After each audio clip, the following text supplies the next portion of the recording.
You have that disconnect between intuition and your rational mind. And that's where everything goes wrong, man. When your heart says one thing and your mind does another thing, boom, you have that disconnect, right? And so that was for me on a mental plane what I was most afraid of. It took me some time to realize it. It took me a couple of years to think about everything that I was doing and thinking to realize, dude, actually this comes all down to this. And again, it comes down to fear. That's why I say everything comes down to fear. Why am I afraid to tell you the truth? To tell you, I don't want to be with you tomorrow because I want to have this.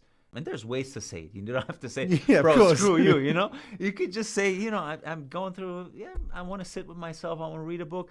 Let's do this next week or whenever we feel like it, right? And so the reason you wouldn't say that is because you're afraid of losing the status you occupied within that person. You don't want to be demoted. You want to stay there. So that's a fear. Why am I afraid of that? I'm afraid of that because probably to some extent I don't believe in my own status. So I'm dependent on you giving me that status. That's where the fear comes from, right? So, but realizing that you have to be brutally honest with yourself. Yeah.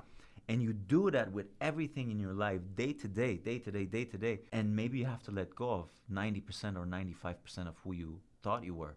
Because all of that were freaking systems you built for yourself to navigate through a forest of deception. This is gold. This is exactly how I felt before.